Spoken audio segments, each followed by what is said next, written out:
जैसा कि नाज़रीन आप देख रहे हैं कि बिल्कुल छोटा सा मासूम सा बच्चा। अस्सलाम वालेकुम। वालेकुम सलाम। क्या नाम है आपका? अब्बास। क्या नाम है आपका? अब्बास। कौन सी क्लास में पढ़ते हो? 1 क्लास में पढ़ते हो। कितने साल के हो? अब्बू क्या काम करते हैं? कपड़ों का। जी, कपड़ों का। अच्छा, जैसा कि आपने देखा कि वज़ीर आज़म इमरान खान ने सबको रिलीफ दे रहे हैं 12,000 रुपए, तो आप लाइन में लगकर रिलीफ क्यों नहीं ले रहे हो? आप क्यों मेहनत कर रहे हो? अल्हम्दुलिल्लाह हम खुद अपने मेहनत कमा सकते हैं और दूसरों से हमको मांगने की ज़रूरत नहीं है। और ये वाला जो है ये ख़ास तौर गरीबों के लिए, वो उन लोगों के लिए जिनका कोई काम नहीं है, और हम थोड़ा बहुत काम अपना कर सकते हैं। ज़बरदस्त। नाज़रीन इन्होंने बड़ी ही खूबसूरत बात की कि ये जो रिलीफ आ रही है ये गरीब आदमी के लिए आ रही है। हम थोड़ा बहुत कमा सकते हैं, हम काम कर सकते हैं और हम मांग कर नहीं खाते हैं। आज़ाद कश्मीर से मैं हूँ आपका मेज़बान डॉक्टर जवाद ज़हीर अब्बासी और आप देख रहे हैं अनऑफिशियल FATV।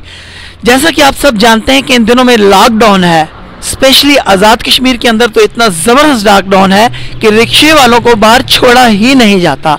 नाज़रीन हमारे पास एक और रिक्शे वाले भाई आके रुके हैं, हम उनसे बात करेंगे। आप शुक्र अल्लाह। क्या नाम है आपका? आकाश। आकाश कैसे हो? आपकी ये लॉकडाउन की वजह से आपका कारोबार मुतासर हुआ है कि नहीं? कारोबार तो मुतासर हुआ है भाई, ये हम वैसे सुबह सुबह छुप के चलाते हैं, बस थोड़ा सा टाइम। दिन को आपको पुलिस वाले नहीं चलाने देते? नहीं, दिन को नहीं चलाते। अच्छा, ये लॉकडाउन के दिनों में कभी आप पकड़े गए हो? जी। कितनी बार? एक बार। फिर क्या होता है?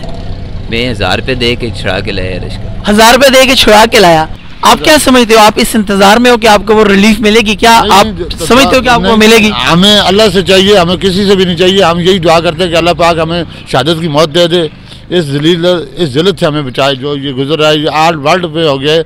ये मेरी नज़र में तो ये जो पार कश्मीरी भाइयों के साथ जुल्म ज़्यादती हो रही थी ना जी, अल्लाह ने देखा, आखिर अल्लाह की लाठी तो बेवाज है। अल्लाह ने कहा मैं खुद लॉकडाउन करके बताता हूँ कैसे होते, आल वर्ल्ड एशिया में हो गया जी। अभी बड़े बड़े कहते हैं कि 125 साल बाद ये वबा आती है और इसी तरह लाखों लोग मर जाते हैं जी। अच्छा, मुझे आप ये बताएं कि आप जो हमारी हुकूमत वक्त है उसको कोई पैगाम देना चाहेंगे? हम क्या पैगाम दे सकते हैं? हम गरीब लोग हैं, हम यही कहते हैं कि सब मिल के दुआ करें, अल्लाह के आगे रुजू करें। ये कोरोना से लड़ना नहीं, डरना नहीं, यही जो कर रहे हैं ना जी, हमें डरना चाहिए अल्लाह से और अल्लाह ही से तौबा करनी चाहिए जी। तो हम हुकूमत वक्त से अपील करते हैं कि उन्हें जैसे वो अपने वजीरों का ख्याल रखते हैं ऐसे ही इन मजदूरों का ख्याल रखना चाहिए। कैमरामैन अली हैदर के साथ अनऑफिशियल FATV मुजफ्फराबाद, आज़ाद कश्मीर।